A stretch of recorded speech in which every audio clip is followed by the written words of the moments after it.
posturing up. Let's see whether Colombia can actually beat the super meta composition as we get into the land of dawn for game number 1 of this best of 1. Cambodia versus Colombia. Taking a look at the emblems real quick. Whoa! Super confident lethal ignition from Makigod. Renmark did say, if Colombia win in this game, it'll be back on the back of a Makigod God performance, right? So lethal ignition makes sense. You gotta carry. Go prime form at this point, you know? God form. The God form, prime form, whichever form, but hey, if those abyssal arrows are gonna land, we're gonna take a little breather while we get to talk about this, but you know what? If they land those abyssal arrows, it's over. I like how you just laugh at the abyssal arrows, right? Because obviously it's a hard skill to hit, Naisu. It's super, super difficult. I don't know, when we saw the Selena pick too, we were just like, wow. We saw Selena come through, and man, against a Tigreal too, that Tigreal was just so, so perfect. I think that's what you do, you know? Perfect pick. I think that's why the Tigreal went full tank emblem, man. You gotta have to. You gotta respect the damage in the poke. Because you might be just eating traps. Yeah. You might be eating arrows. Yeah. At the end of the game, you're gonna be pretty full. Nice, man. All right, looking at it again though, the fact that they have just so much shred against, I don't know, we saw this in the men's as well, right? We saw the Hilda go up against the Alpha, and it was just so difficult to deal with. You can't invade the Alpha in the early game. You can't go and put pressure on the Alpha. The Alpha is actually just going to melt you down super quick. And ladies and gentlemen, please be patient with us here. We are going to be trying to get this technical issue sorted as fast as possible. And on top of that, I feel like the carry pick is a bit strange in a way, right? Yuri, Nakamaru, you're great for shredding in the tanks. I understand that Cambodia have a lot of beefy frontliners here, but the fact that you're still bringing up the Purify, there are layers on top of layers of CC. The Alpha, Moshi on the high-lows, Aurora, and even Tigreal, they all can layer their CC so well. Well, we're back into the game already. And like we mentioned, you know, this is the thing. Revitalize is going to play a big part of this, as every match we've had so far, man.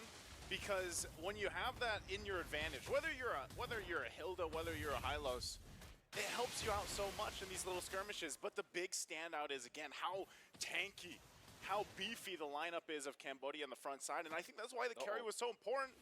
Moshi? Okay, yeah, I forgot. This is the Revitalize Hylos. Revitalize Hylos will be very, very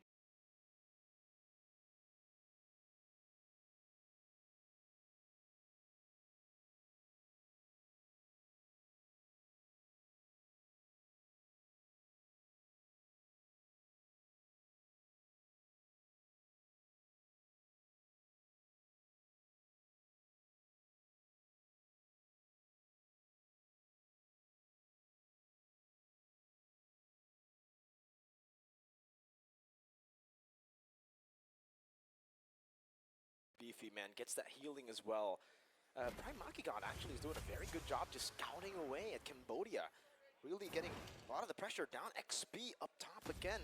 You can see that this Julian, at least Sagami, has a speed of Alpha, forcing out the flicker early. Let's get back to that point, right? The fact that we see a Julian, it's been a long time since we've seen Julian, and I think it's just because of the clear speed nerf. Your enhanced sight has been nerfed, the passive damage just has been nerfed as well, so going up against someone like the Alpha who's just clearing the jungle so quick, you can definitely see that disadvantage start to play in for Talia. Still going up there. Could react to Spear of Alpha into their front, knowing that there's no more sword. Tagami just gonna go slice and dice Talia. Still able to escape with the help of Prime Makigod as Leah pokes them down slowly but surely. All right, a little, you know, tough to get these things set up properly, especially, you know, when you look at the lineup here from Colombia, you're playing around Abyssal Arrow. That's the most part. Now, if you're able to get enhanced chains or something off, then that's great. But ultimately, like, this is what you're looking at. You know there's, like, these bodyguards front side from Cambodia, and if you're not landing them, you kind of have to just watch.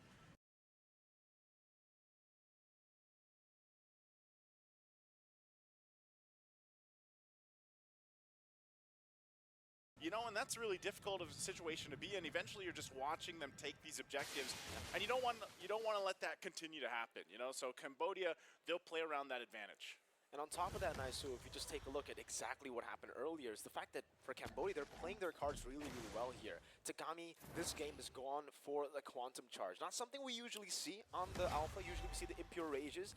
We see an Abyss Arrow actually hit, but it's again onto, whoa, real Roman play situation from Leah. Maybe that was, Zoning tool? yeah, I guess zoning, you know, at that point, or trying to possibly set something up. All right, so Tagami goes in. Enough with the Spear of Alpha. Leah could be in trouble. Gets cut off with the Glorious Pathway.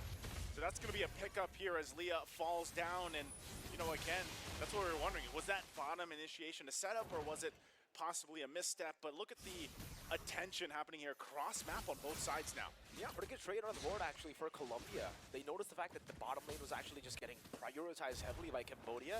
And again, it's great that just happened. Tagami getting the kill over. So much more mobility with the Quantum Charge too. This is the optional choice you can go for if you're going for Alpha. If you know that you're going to out-sustain your opponents and just out-team by your opponents, go for the Quantum Charge. It's really good for sustain and mobility across the map, so you can look for more ganks. And you can already see this play dividends for Cambodia in the bottom lane. That's Wow. That's turret 1 Already? at 3 minutes. It's really just the power of the Bruno, essentially, right? On top of that, Yeah. you're already in a winning matchup against this carry. Mirko, I was going to say, you know, Bruno is typically known for being that hero to just demolish turrets, but already under that 4-minute mark, getting a turret this early on gives even more so of an advantage, even leading into this next objective, right? The second turn of the game, playing around that, and they'll go ahead and just kind of focus elsewhere. As you can see the swapping happening up, Yui Fendi going up top as well to go ahead and respond to Yuri.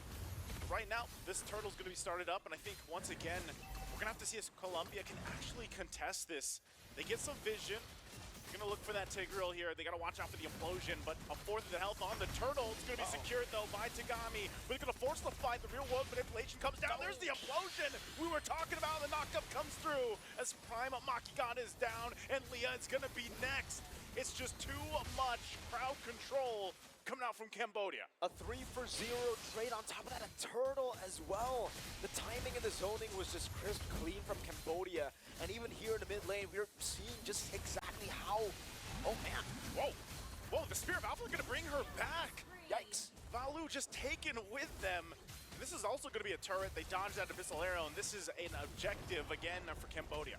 As I was saying, right, it just shows you how hard the Hilda is to play up against a very beefy lineup. There is literally no pressure you can exert. And that was just crazy. Cambodia's went into the turret, went in and out. They might just be going for tier 2 with the Bruno. They already got a tier 1. Oh, she's walking up. They're going to do it again. Leah in trouble here, trying to find a setup place. Flickers defensively, forces the fight once again. Frigid Glacier is going to go in with a lockdown. Valu will be able to get a kill, and they return it back as the Tigreal finally falls too. But already Tagami getting more. Leah left in the whim all by herself. Nabi and Tagami on the chase, but Leah seems to be fine. The focus for now is going to be this tier 2 turret. Good push, though, on the bottom side from Talia. Really good discipline here for Cambodia. They know that there's really no value in just chasing Leah down. She is 0-2 already. Might as well get a few more hits on this turret. Tier 2. The fact that it's already this low at the 6th minute of the game, if they were able to get that, that would have been a massive objective to take. But now, they can just play the slow game again. They already have an alpha that is currently 2 whole levels ahead of Talia. And on top of that, they just have so many ways to zone Talia away from the neutral objective. Meanwhile, for Colombia, this Hilda pick really hasn't been able to show much of that dominance that we are used to seeing, at least for the Hilda in the early game. And mainly, I would say that's due to just how many tanky members Cambodia have and just how much CC they have too, right? Whenever the Hilda walks up, you either get frozen by Nabi or you're too occupied by the 2 frontliners. And here, that zoning control from Moshi. Again, free turtle. Yeah, once again, Talia won't be able to get away. Trying to escape, but cut off and caught with the Spear of Alpha. Again, up top, too. A little bit of focus here. Yui could be in trouble. Yui Fendi, 1 versus 2, will get trapped in the RWM, and finally it goes down. Colombia picking up a kill. Good adaptations, honestly, for Colombia, knowing that there's absolutely no way you can actually contest with a neutral objective against a composition like this, who's just done so well in the early game. They went up top, going back to just how this composition should work, right? Targeting the Bruno down.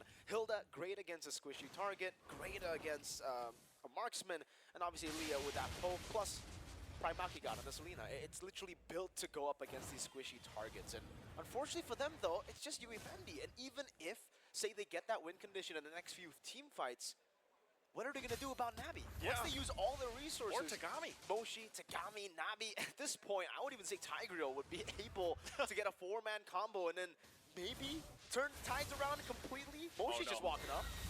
Talia, okay, I was making sure, you know, gonna have to use that enhanced sword to get out, but once again, it's just, I feel like when you're looking at this Colombia, it's like, where can they find that window of opportunity when, like you mentioned, you named all those possibilities off from Cambodia, like the implosions, even getting cut off with the glorious pathway. There's so many tools available to them, and that's why we see this often where you're forced off the objective. You're forced off these tier 2 turrets. Once again, they're gonna go for a push up top. Pistol arrow is gonna land, but again, this is a very tanky Moshi, and that tier 2 bottom side will go down. So all this playing its part. Finally a turret. Tier 1 at the top does go down. Colombia gets a little bit of push. That might have been good for them again, dealing with this Lord coming up in about 10 seconds, but still, I think they're just outgunned here in terms of items and damage. See just the frontliners eating all the abyssal arrows. So literally, even if Prime Makigod has a pretty good accuracy rate on hitting on those abyssal arrows, even here, Talia walking up, getting the enhanced chain. It's cool, it's good, but if it just lands on Moshi and these frontliners, it really won't provide any value. I think even at this point, Mirko, like, this Tigreal is just literally eating the arrows on purpose. So is Moshi. Like, they are purposely walking in them, because also we saw some Radiant Armors picked up earlier too. So, you know, again, this is why our panel mentioned on how important some of those picks were when they did see that Selena picked up. And you know that there's a lot of magic damage here on the side of Colombia. So right now with the Lord in their favor, Cambodia will go ahead and prep things up, manage the waves to get pushing into the base. It's going to be really, really tough, man. Yui Fen, you can see the items here already. Berserker's Fury and the Haas Claws, essentially for the Bruno, that's all you need for your power spike. And I'd like to actually compliment her, getting the Fury Hammer, so a bit more penetration. Doesn't need to go for the Melfic Roar, knows that she's super far ahead, just goes for the Fury Hammer so she can deal away this true damage to the squishies, right? Yeah. Mid lane Holy Defense probably will be propped here, and this is where it's going to be very scary for Colombia. The only clear they have as of right now would be Leah with the real world manipulation. I don't even think Yuri Nakamaru is in a position to clear out the Lord properly. There's the shields. Yeah. Being popped already. Ice Beam 1 will help part of this, RWM doesn't have to be used just yet, but they might just try to keep it together for the base push. Lord is shortly going down here. The mid turret, though, still going to be worked on. They might force a fight. Cambodia might just take a discipline round. Right now, even with the lead that they have, taking things slow and steady. Oh, this is nasty, nice. The fact that they're being so conservative with their skills, they're going to lose all of the base turrets. Whoa, there you go. Tigreal with the setup with the implosion, then crash down. Good Frigid Glacier to stop them in their tracks, but Valu finally goes down in the last turret of the base, also falls. And now Cambodia looking for more here. Can they end the game under this? The turret's going to be worked on. The base is a little bit damaged, but they still have to clear out the waves for now. RWM jumps down, finds multiple members into the enhanced chain as well. They couldn't hope for a better setup. Tigreal finally gone down, but they're just outgunned and outmaneuvered as Cambodia will take the game in a decisive victory. They were too conservative with their skills. They didn't want to